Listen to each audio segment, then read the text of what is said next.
bersyukur untuk kebaikan-Mu bagi hidup kami. Kalau saat ini kami masih boleh ada sebagaimana kami ada, sesungguhnya itu semua karena kebaikan Tuhan. Siapakah kami ini? Sebenarnya kami adalah orang yang berdosa, yang seharusnya dihukum di dalam kekekalan itu. Namun karena belas kasihan Tuhan, kami boleh layak. Itu semua karena Engkau, hanya karena anugerah Tuhan. Terima kasih Bapa di surga untuk kesempatan yang indah. Ketika ada begitu banyak orang tidak dapat beribadah, Tuhan masih memberikan kami kesempatan untuk kami datang, kami beribadah di rumah-Mu. Sekali lagi kami datang, semua hanya karena kemurahan Tuhan. Terima kasih Bapa. Sebentar kami akan bersama-sama mendengarkan akan isi hati Tuhan. Kiranya Kau berbicara kepada setiap kami pribadi lepas pribadi. Bahkan Kau berbicara secara khusus pada hamba-Mu di pagi ini. Pakai mulut lidah hamba-Mu ini Tuhan, untuk hamba dapat menyampaikan apa yang Tuhan mau, bukan apa yang hamba mau. Dan sesungguhnya hamba tidak mencuri akan kemuliaan Tuhan. Terima kasih Tuhan. Berkati setiap jemaat Tuhan, baik yang sudah hadir di tempat ini maupun yang berada di rumah, yang menyaksikan akan ibadah ini secara online. Kami mengucap syukur dan kami siap untuk mendengar firman Tuhan. Demi dan dalam nama Yesus Kristus kami berdoa. Amin. Silakan duduk Bapak Ibu, saudara dikasih Tuhan.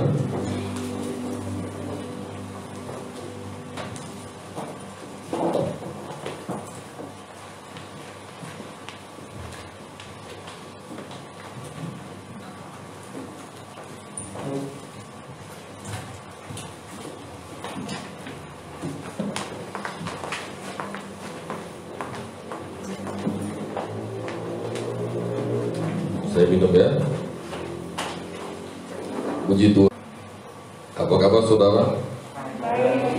Sepertinya kita punya pergumulan berat ya, makanya rasanya untuk berkata baik saja berat sekali gitu. Apa kabar saudara? Baik. Baik. Coba lihat kanan kiri, buka depan belakang, berikan senyuman yang terbaik. Silakan Anda buka masker, kasih senyum, lalu pakai masker lagi. Karena senyuman juga itu nggak mahal, gratis. Ya, Bapak Ibu Saudara dikasih Tuhan, puji Tuhan. Jikalau kita hampir kurang lebih 2-3 bulan, kalau saya tidak salah, melaksanakan ibadah secara online, itu semua karena situasi yang sampai saat ini masih belum stabil, yaitu COVID-19. Namun apa? Pasti ada waktunya Tuhan untuk saudara bisa menerima vaksin. Sama-sama katakan ada waktunya Tuhan. Ya, ada waktunya Tuhan. Tapi bukan berarti ketika saudara sudah divaksin, saudara seperti Superman. Saya sudah divaksin. Lebih baik mencegah daripada mengobati, ya, GMDM ya. Lebih baik mencegah daripada mengobati. Jadi memang di situasi saat ini Tuhan meminta kita untuk kita lebih lagi menjaga imun kita, dan yang lebih lagi adalah menjaga iman kita. COVID boleh ada, tapi iman kita jangan sampai kendor. COVID boleh ada, tetapi imun kita harus makin kuat. Ya, hari ini kita akan bersama-sama belajar tentang satu hal yang sangat penting di dalam kehidupan kekristenan, yaitu berbicara tentang keluarga. sebagai fondasi gereja. Memang kalau kita berbicara tentang keluarga, apalagi kami sebagai seorang hamba Tuhan, bahasanya itu ngeri-ngeri sedap. Karena hamba Tuhan itu disorot, menjadi sorotan. Orang tidak melihat berapa mahal pakaian yang digunakan oleh seorang hamba Tuhan, tetapi yang diperhatikan oleh orang banyak terhadap seorang hamba Tuhan, yang diperhatikan dari ujung rambut sampai ujung kaki. Dan tidak ada yang benar. Bahasa Jepangnya kabe wele. Memang beban, tetapi itulah tanggung jawab sebagai seorang hamba Tuhan. Terlebih lagi ketika kita berbicara tentang keluarga.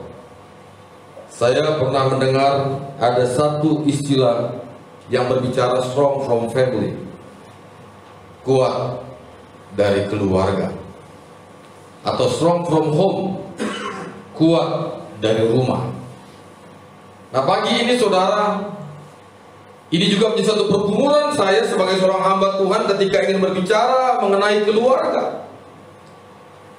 Beberapa hari ini saya bertanya kepada Tuhan, apakah saya sudah pantas berbicara akan hal ini? Apakah saya sudah layak berbicara akan hal ini? Wow, ini pergumulan begitu berat.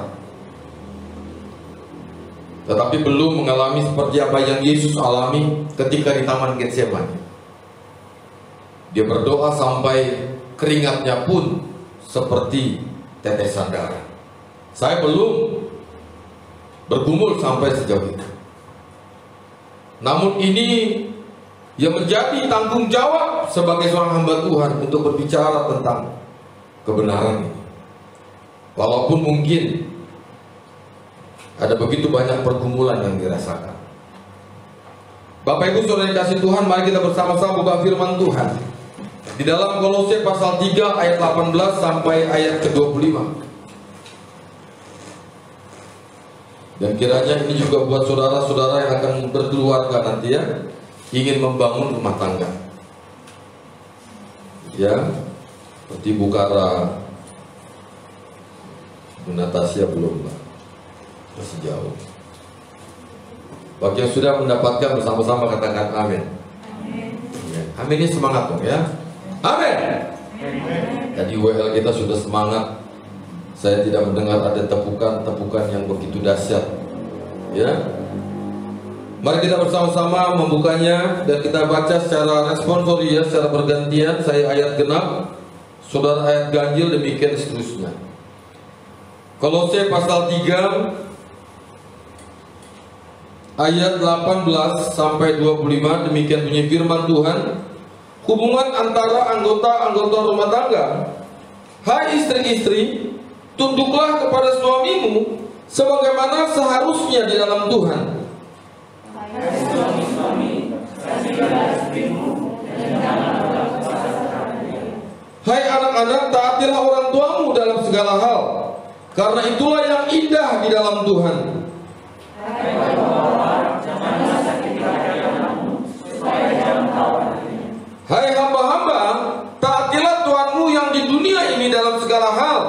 Jangan hanya di hadapan mereka saja untuk menyenangkan mereka, melainkan dengan tulus hati karena takut dan bukan untuk manusia. Karena takut akan Tuhan.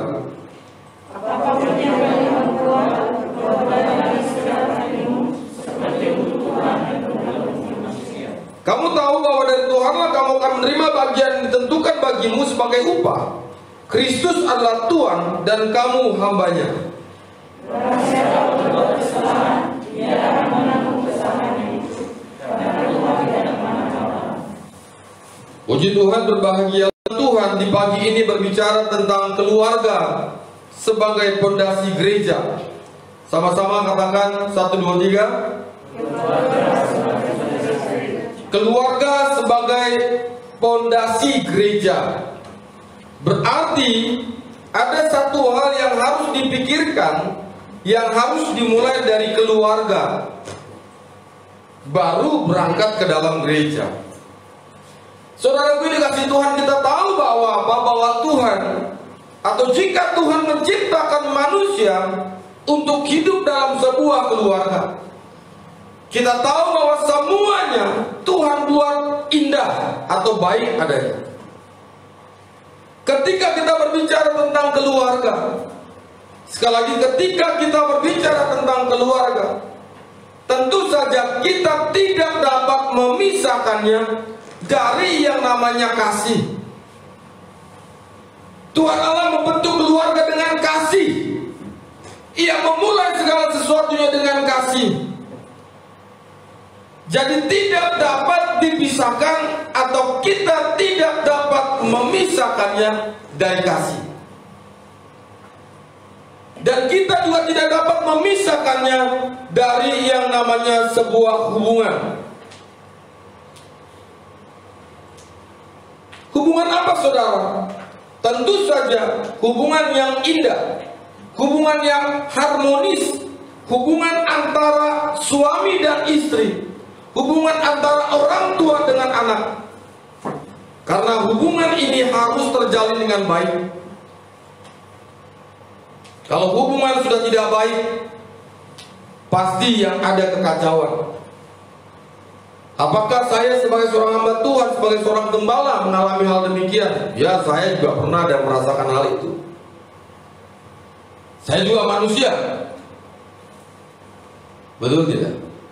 Jangan hanya bicara motor, juga manusia gitu ya. Hamba Tuhan juga manusia, dia bukan Superman. Tetapi di sini firman ini bukan hanya kepada setiap jemaat Tuhan, tetapi terlebih khusus itu buat saya. Sekali lagi saudara, ketika kita berbicara tentang keluarga, kita tidak dapat memisahkan dari yang namanya kasih. Tentu keempat kasih ini harus ada di dalamnya. Agape, philia, storge, kasih eros. Namun yang lebih daripada itu adalah kasih Allah, kasih agape itu harus ada di dalam atau di tengah-tengah keluarga. Amin. Harus ada, saudara. Kita tidak hanya berbicara tentang kasih philia, kasih eros, kasih storge, kasih antara orang tua atau sesama dengan sesama. Kasih hanya berlandaskan nafsu saja, tidak demikian. Alkitab katakan Allah kita adalah Allah yang pencemburu kok. Berarti dia tidak ingin diduakan. Dia adalah number one. Dia nomor satu.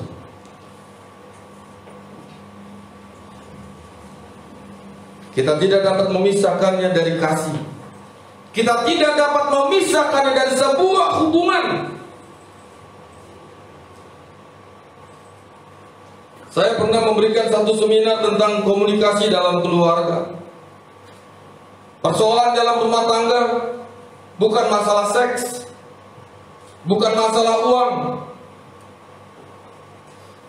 tetapi hilangnya komunikasi dalam keluarga. Hubungan ini tidak dapat lagi berjalan dengan baik. Ketika kita berbicara tentang keluarga, kita tidak juga dapat memisahkannya dari yang namanya anak-anak. Berarti ada orang tua, suami, istri, ada anak. Bagaimana jikalau suami istri belum dikaruniai keturunan? Apakah belum bisa dikatakan keluarga? Saya pernah mendengar di salah satu status ada yang mengatakan ketika seorang perempuan sudah melahirkan, dikatakan begini, selamat ya mbak, kalau mbak sudah menjadi seorang ibu. Berarti yang belum memiliki keturunan, dia belum bisa disebut sebagai seorang ibu. Benarkah demikian?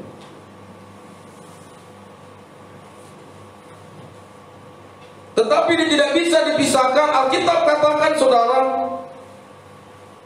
hubungan antara anggota-anggota rumah tangga sebenarnya menggambarkan keluarga Kristen yang sejati. yang tentu saja dia akan berangkat kepada sebuah gereja. Dikatakan, hai istri-istri, tunduklah kepada suamimu sebagaimana seharusnya dalam Tuhan. Di situ tidak dicatat, hai istri-istri, tunduklah suamimu. Seharusnya dikatakan tunduklah. Tunduk itu berarti saudara tidak ada plan A, plan B, plan C. Tidak ada tawar-menawar. Karena ini bukan saya mengatakan dalam firman Tuhan, engkau harus tunduk. Bukan kau harus tanduk suamimu.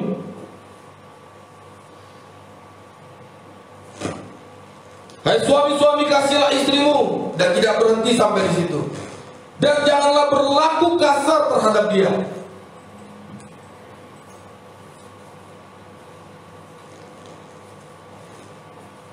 Kalau saudara belum yakin, belum percaya, mulailah, cepatlah bangun rumah tangga. Biar saudara bisa merasakan itu. Kemarin saya katakan, ya kalau orang Kristen saja diizinkan mungkin bercerai, mungkin banyak orang Kristen yang akan bercerai. Benar tidak? Kalau dikatakan dalam Alkitab mungkin boleh kamu bercerai, mungkin banyak yang akan bercerai. Tetapi kekristenan tidak boleh demikian. Susah, senang, sakit, menderita, apapun itu, tetap katakan Tuhan Yesus baik. Bapak Ibu saudara dikasih Tuhan, sekali lagi, ketika kita berbicara tentang keluarga, kita tidak dapat memisahkannya dari kasih, dari hubungan, dari anak-anak, dari komunikasi. Tentu saja dalam keluarga pasti ada masalah.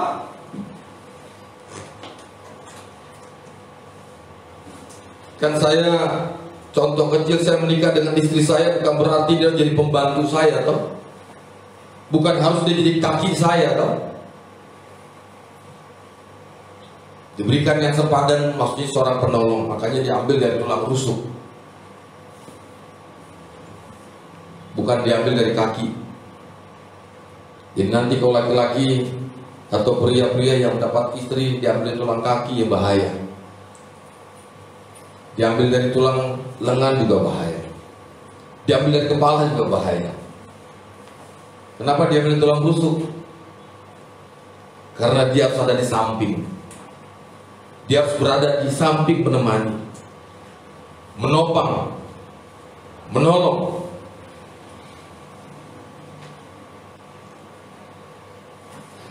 Perempuan diambil dari tulang rusuk, diciptakan dari tulang rusuk. Tulang ini kuat ya? Kuat ya tulang? Kuat. Manusia itu, Adama ini laki-laki dari mana? Dari debu tanah. Teksturnya saja atau naturnya saja sudah menunjukkan bahwa laki-laki itu diambil dari satu bentuk atau satu material yang tidak kuat sebenarnya. Saudara kalau ambil bikin sebuah bangunan pakai debu atau pakai tanah dan sebagainya, setelah kering dihancurkan masih bisa hancur loh. Ini menandakan laki-laki itu sebenarnya paling lemah. Paling lemah. Makanya saya pernah sampaikan dalam sebuah seminar, laki-laki kalau ditinggal sama istrinya, dia pasti cari istri baru. Tapi perempuan, ditinggal suami, jarang cari suami baru. Karena yang dipikiran seorang perempuan, bagaimana? Apalagi kalau sudah punya anak, hanya anak yang dipikirkan. Laki-laki lemah, rapuh.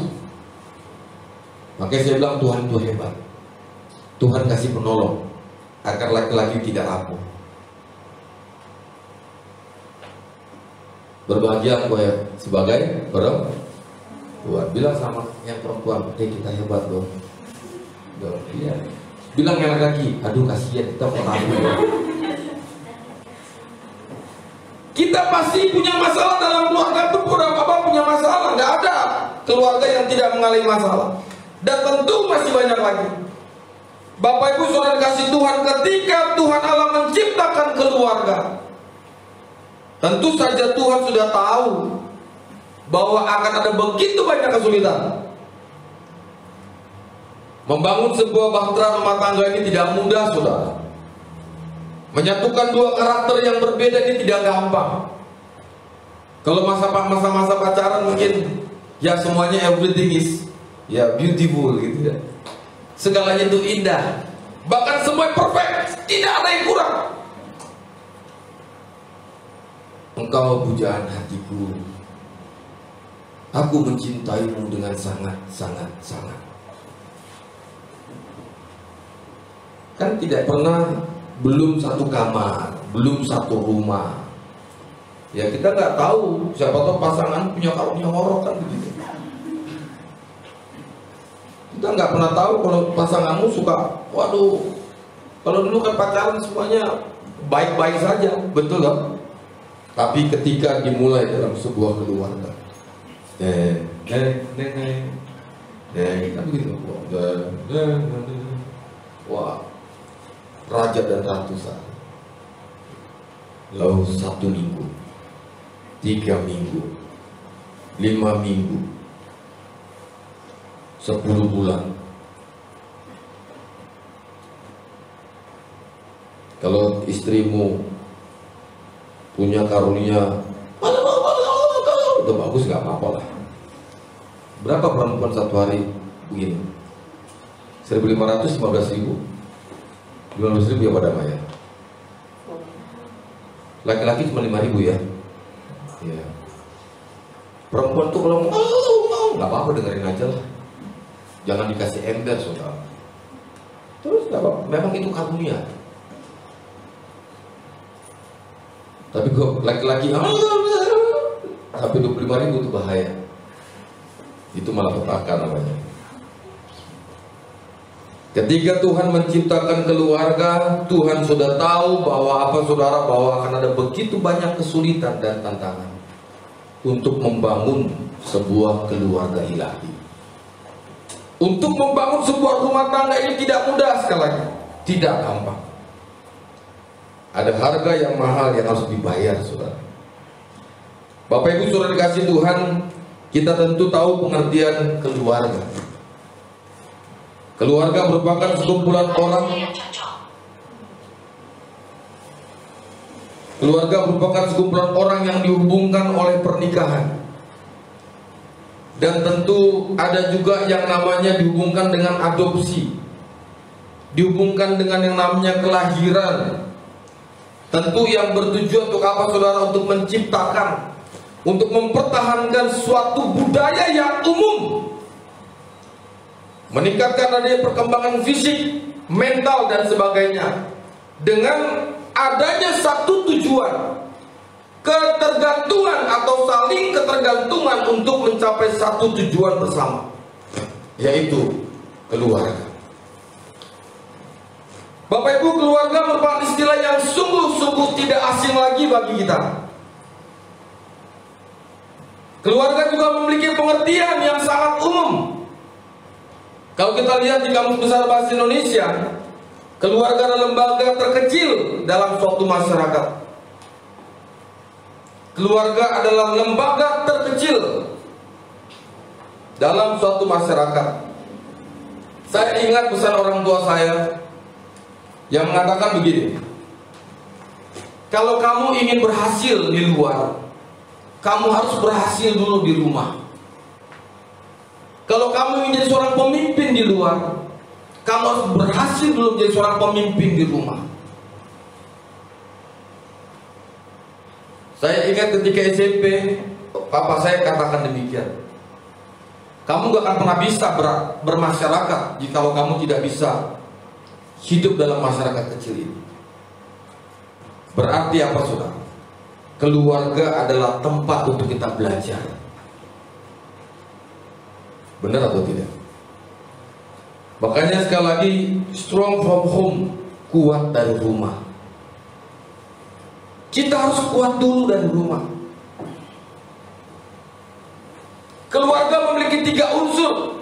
yaitu bapak, ibu, dan anak. Ya, ini menurut KBBI ya. Namun pengertian keluarga menurut Kamus Besar Bahasa Indonesia tentu saja berbeda dengan pengertian keluarga menurut pandangan kekristenan atau pandangan Alkitab. Tadi saya katakan kalau menurut KBBI keluarga ada papa, mama, anak. Kalau tidak punya anak belum bisa dikatakan keluarga. Ngeri ya? Betul nggak? Berarti buat apa kita ketika ada orang berkeluarga selamat membangun bahtera rumah, selamat memasuki keluarga yang tentu saja berbeda, saudara. Keluarga dapat dilambangkan sebagai gereja. Keluarga dapat dilambangkan dengan gereja tentu saja sebagai tubuh Kristus. Ya, berarti saudara dan saya adalah tubuh Kristus. Mengapa demikian, saudara? Mengapa keluarga sebagai tubuh Kristus? Yang pertama, karena keluarga merupakan suatu lembaga.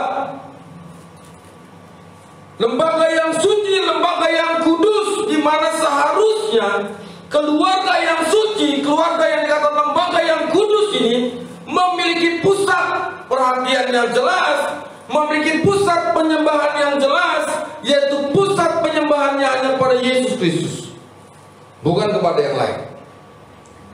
Jadi perlu kita ingat bahwa keluarga Kristen bukan hanya sebatas simbol atau unsur saja, melainkan sebuah kesatuan dan juga ketaatan kepada firman Tuhan, dan maupun hidup dalam ibadah gereja ini. Jadi bukan sebatas simbol, tetapi keluarga yang diciptakan ini, saudara, harus memiliki pusat perhatian yang tepat, pusat perhatian yang jelas, pusat peribadahan yang jelas, pusat penyembahan yang jelas, yaitu Kristus. Karena Kristus adalah kepala daripada rumah tangga itu, kepala daripada gereja, kepala daripada keluarga Kristen. Jadi kalau kita sebagai orang Kristen, yang paling penting sebelum saudara membangun sebuah rumah tangga, pahamilah lebih dahulu apakah pasanganmu mencintai Tuhan atau tidak. Pasanganmu apakah dia memiliki satu hubungan yang intim dengan Tuhan atau tidak. Harus dipahami. Pasanganmu apakah dia memiliki kerinduan untuk mencari akan hadirat Tuhan. Karena mencari hadirat Tuhan ini secara personal, saudara. Betul tidak? Kita punya hubungan intim dengan Tuhan tidak perlu dipaksa. Ayo Luis, kamu harus datang, kamu harus berdoa kepada Tuhan, harus bangun. Tidak, saudara. Itu kerinduan. Namanya kerinduan, apakah dipaksa atau tidak? Tidak. Orang yang rindu, dia akan berupaya bagaimana caranya bisa dapat, bisa menemukan. Kalau saudara rindu dengan pasangan saudara, dengan pacar saudara, apa yang saudara lakukan? Halo? Apa yang saudara lakukan? Wah, WA setiap hari, telepon. Cintaku berat di data. Bukan berarti pulsa gitu ya. Betul enggak? Kalau kita cinta, kita sayang, kita rindu, pasti kita akan berusaha, berupaya dengan cara apapun untuk datang, untuk menemuinya.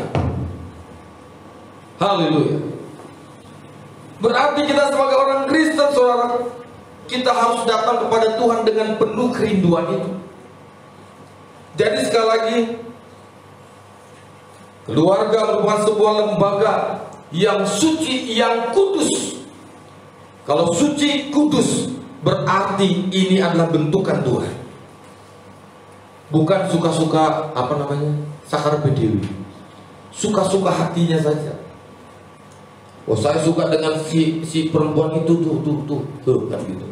Itu tuh yang rambutnya sedikit keriting itu tuh kan begitu. Itu gitu.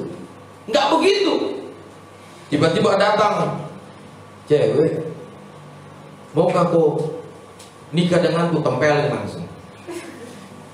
Ya tak? Jadi sekali lagi saudara, keluarga bisa dijadikan sebagai tempat untuk berbagi kesulitan. Tentu saja kesulitan dalam hidup ini keluarga. Kita nggak pernah bisa cerita kepada orang lain apa yang menjadi pergumulan kita. Tentu saja kita menceritakan kepada keluarga. Karena mau tidak mau, keluargalah tujuan akhir untuk kita bisa bercerita apa yang menjadi pergumulan. Bukan berarti ketika kita bercerita kita mengadu, hanya mengadu, enggak. Ketika kita bercerita, kita ingin mereka mendoakan kita. Kita ingin keluarga mendoakan kita. Kita ingin orang tua mendoakan kita. Kita ingin istri kita mendoakan kita. Kita ingin suami kita mendoakan kita. Dan setiap persoalan yang ada, setiap masalah yang ada, oleh sebab itu saudara yang dikasihi Tuhan, sekali lagi, tidak ada dalam pernikahan atau dikatakan dalam keluarga yang tidak memiliki masalah.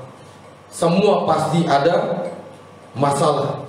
Namun bagaimana kita bisa mengatasi akan hal tersebut? Bapak Ibu saudara dikasihi Tuhan, keluarga sekali lagi ditempatkan atau dapat dijadikan sebagai tempat untuk berbagi kesulitan.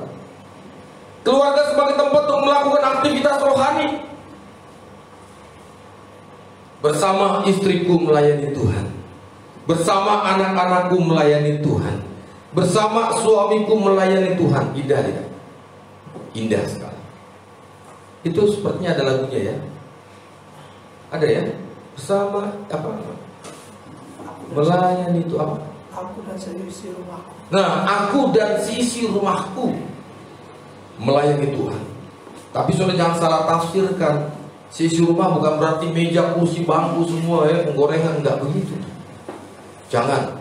Seisi rumah berarti istri, suami, anak-anak melayani Tuhan. Amin. Keluarga sebagai tempat untuk apa saudara? Untuk menguatkan kita, untuk kita dapat belajar firman Tuhan setiap hari. Keluarga sebagai tempat penyelesaian masalah. Keluarga sebagai tempat di mana munculnya masalah. Jadi bukan hanya menyelesaikan masalah, tapi munculnya masalah juga ada di keluarga. Keluarga yang Tuhan inginkan, Bapak Ibu saudara dikasihi Tuhan, bukanlah keluarga yang ingin mencari kepentingan pribadi.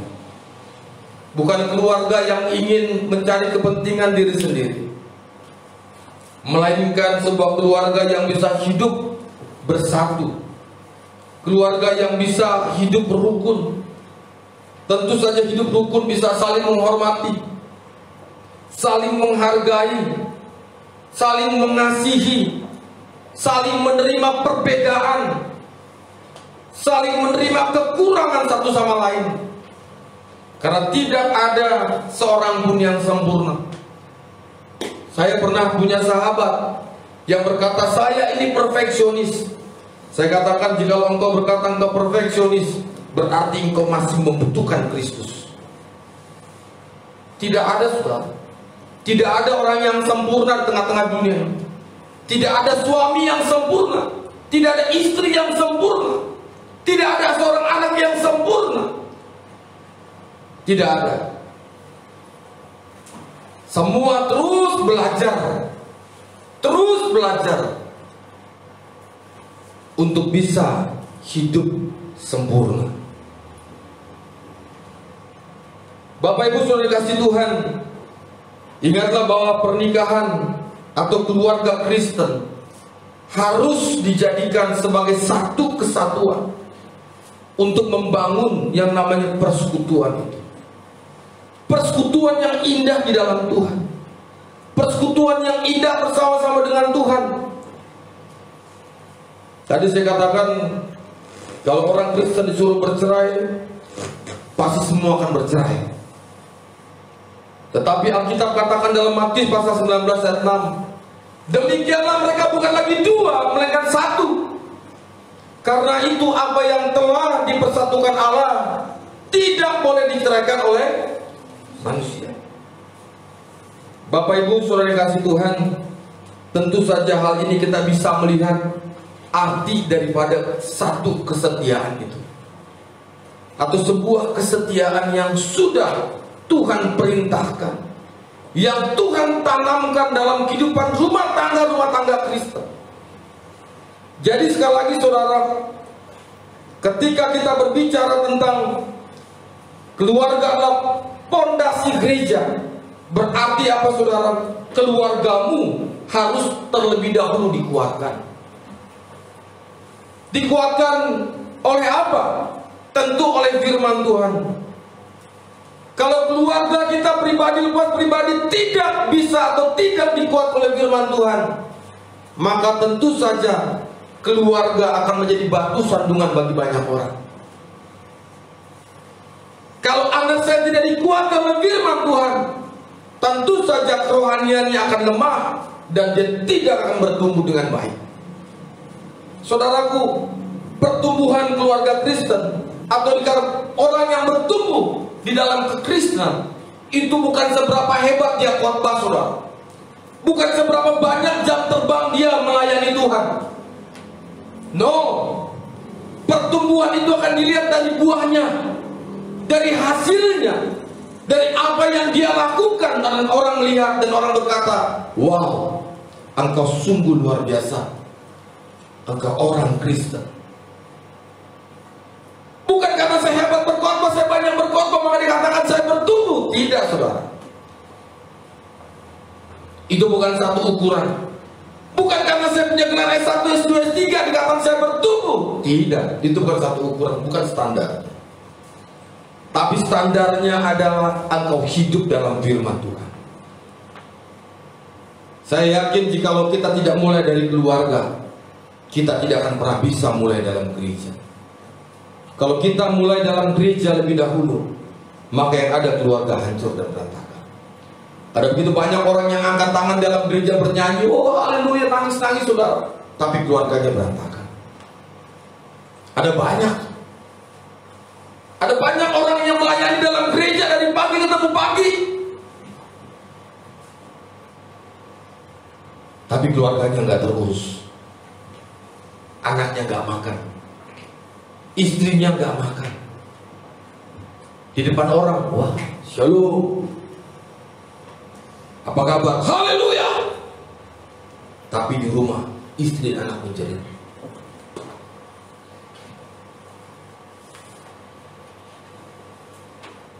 Bukan seberapa banyak kita melayani dalam gereja.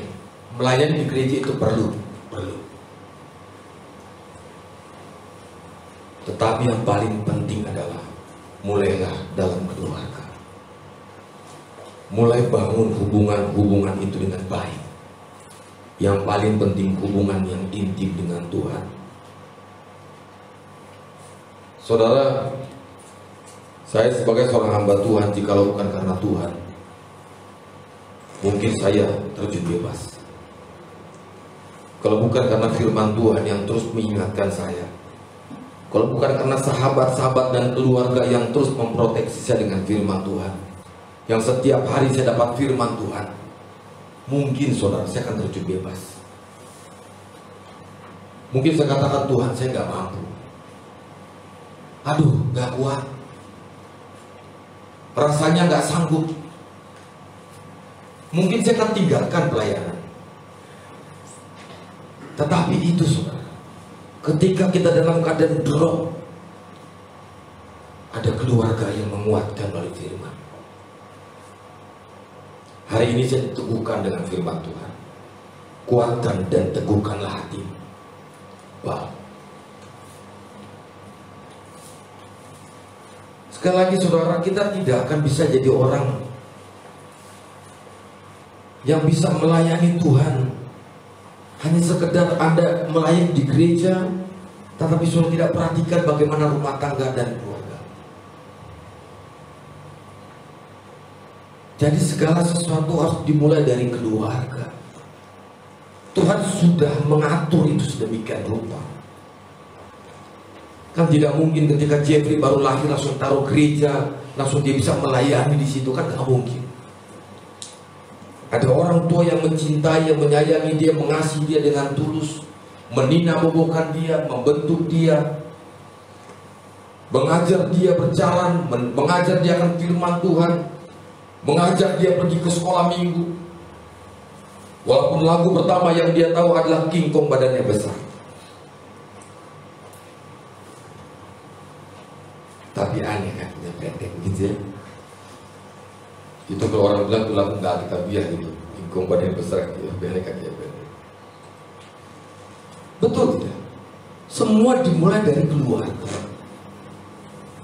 Kalau suami istri sudah tidak cocok, sudah tidak bisa bersama-sama membangun hubungan yang intim dengan Tuhan, pasti dampaknya kepada anak. Pasti. Kalau suami istri sudah tidak cocok, bertengkar terus, pasti dampaknya kepada anak.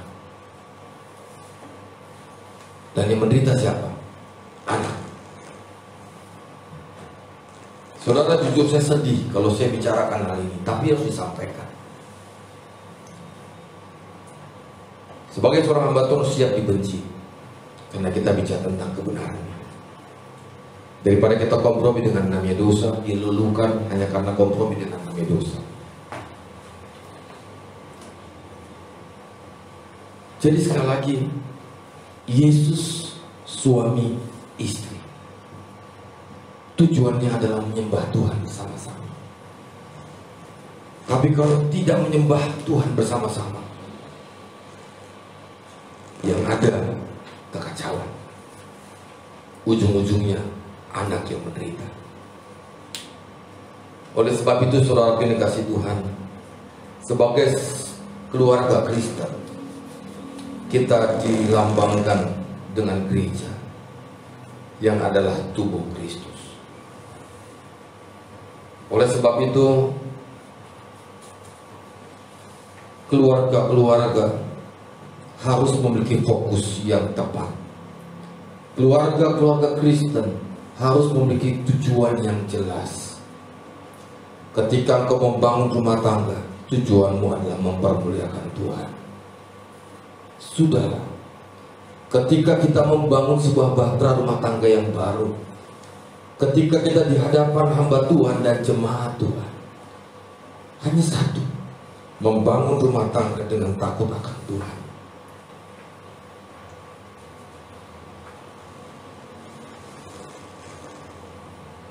Bapak Ibu saudara dikasih Tuhan, keluarga atau mulailah dari keluarga.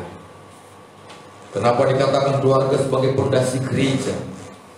Karena segala sesuatu harus dimulai dari keluarga. Tadi saya sudah sampaikan, engkau melayani gereja dengan spektakuler, dengan hebat, luar biasa. Tetapi engkau tidak bisa melayani keluargamu. Keluargamu akan binasa. Engkau hebat dalam segala hal dalam gereja, tetapi engkau tidak bisa memberikan waktumu bagi keluarga. Keluargamu akan binasa. Dulu waktu saya masih di Bekasi, ya saya mungkin kalau dibilang dari pagi ketemu pagi itu di gereja. Karena di tempat saya itu dulu dengan Pak Johnson itu paling suka pergi ke gereja. Ya, ke gereja. Puji Tuhan kalau ke gereja menyembah Tuhan begitu.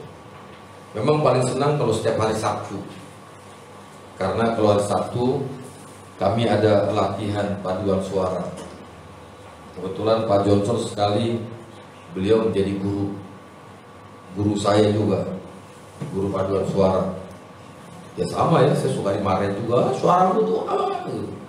Tapi kalau saya nggak dengar dia, nggak pintar saya nyanyi. ya toh? Kami suka ke gereja. Kalau bahasa saat ini bilang cangkruan, nongkrongnya di gereja. Ya, kalau udah nongkrong ngomong ngalur ngidul, udah gak ngomong tentang firman lagi di gereja toh. Ya, ngomongnya macam-macam. Bahkan yang lebih jahat lagi atau ini, mabuk di gereja. Saya pernah satu kali, ini memang penyesalan yang sangat berat sebenarnya. Mimbar kadang pakai buat main kartu. Betul ya Pak Jono, main kartu, main judi. Minumnya malam, udah mabuk tidur di mimbar. Jemaat sudah datang, kita masih tidur di mimbar. Ngeri. Kadang-kadang kita suka ngeledekin orang ya. Wah, apalagi perjamuan kudus. Sebelum perjamuan kudus, kita sudah perjamuan kudus dulu di belakang. Jadi perjamuan kudus minum sedikit, kita sudah minum dulu di belakang. Jadi waktu terima perjamuan sudah sedikit sempoyongan gitu. Tapi puji Tuhan, hari kita perjamuan anggurnya baik. Betul ya Pak ya? Anggurnya bener gitu ya. Jadi saudara, saya sampai dibilang orang tua dulu, sudah pindah aja kau ke gereja, bawa bajumu ke gereja, tidur kau di gereja. Tapi kalau kita benar pasti senang kok. Kalau saya bilang, Jerry, tidur kamu di gereja, dia senang. Ada wifi ya, wifi bisa main, ya sekali bisa main game gitu ya, senang Jerry ya. Tapi begini saudara, maksudnya adalah, ayo dong, kamu boleh melayani dan memang harus melayani dalam gereja. Kamu harus kuat itu. Tetapi sebelumnya, kita harus mulai dalam rumah dulu. Dasari hidupmu dengan firman Tuhan. Kuatkan hidupmu dengan firman Tuhan. Miliki aturan-aturan yang benar sesuai dengan firman Tuhan. Dan saya yakin, kalau keluarga yang takut akan Tuhan ini masuk ke dalam gereja dan melayani Tuhan dalam gereja, gereja ini akan menjadi gereja yang bertumbuh. Saya yakin. Tapi jika gereja ini dilayani oleh orang-orang yang belum bertumbuh dalam Tuhan, saya yakin yang ada kekacauan dalam gereja. Oleh sebab itu Bapak Ibu Saudara dikasih Tuhan, kita sebagai orang Kristen, sebagai keluarga Kristen, kita punya keluarga. Sekarang anak-anak rumah damai punya keluarga rumah anak damai, harus mencontoh atau memberikan teladan kepada banyak orang bahwa kalian harus hidup sesuai dengan firman Tuhan. Amin. Jangan nanti anak rumah damai, Bapak Sopo, Pak Fernando, lo kok anaknya ono sing nyuri ya, ono sing klepto enggak, suka ngambil barang orang lain, suka meso enggak, suka ngomongin ngomong kotor, suka ngomongin orang lain, suka tukaran, suka berantem. Jangan. Tapi kalau orang bilang, wah, anak rumah damai itu baik-baik ya, cantik-cantik, ayu-ayu, ganteng-ganteng, wajahnya itu sekarang bersinar. Oh, yang seneng kan Ibu Kara tuh. Mau dia kasih kalian bedak BB oil apa namanya? Johnson & Johnson. Ya, ada tuh bedak itu. Ya semoga tidak bedak sagu gitu ya. Dulu waktu kami kecil gak punya bedak, kasih sagu. Ya, untung gak tepung terigu. Tepung terigu tinggal digoreng gitu ya. Keluarga ini harus jadi berkat. Amin. Amin. Bapak Ibu Saudara dikasih Tuhan dimanapun kau berada, mulailah dari keluarga. Mulailah kuatkan keluargamu dengan firman Tuhan. Hidup sesuai dengan firman Tuhan. Lakukan kehendak Bapa. Dan saya yakin bahwa ketika keluarga kita kuat, maka ketika engkau melayani di gereja, gerejamu akan menjadi gereja yang kuat. Karena inilah pondasinya. Kalau kita tidak membangun dengan pondasi yang kuat, dengan firman Tuhan, dengan ketaatan, saya yakin semuanya akan rapuh. Biarlah firman Tuhan yang singkat dan sederhana ini boleh menjadi kekuatan bagi setiap kita. Sebentar kita akan duduk semeja dengan Tuhan. Kita akan menerima perjamuan kudus. Bagi saudara yang belum menerima baptisan, yang belum disidi, saudara jangan ambil perjamuan ini. Saudara, perjamuan ini bukan hanya sebatas simbol saja, tetapi menjadi perenungan bagi kita. Apakah kita sudah sungguh-sungguh hidup dalam perkenanan Tuhan atau belum? Kita berdoa. Bapa, kami sungguh bersyukur untuk segala kebaikan-Mu. Kami boleh kembali diingatkan bahwa untuk menjadi gereja yang kuat, keluarga harus kuat, kami harus kuat. Hamba sudah berhenti berbicara, namun hamba yakin dan percaya bahwa Tuhan tidak akan pernah berhenti berbicara bagi kami. Terima kasih Bapa. Di dalam nama Tuhan Yesus Kristus kami berdoa. Amin.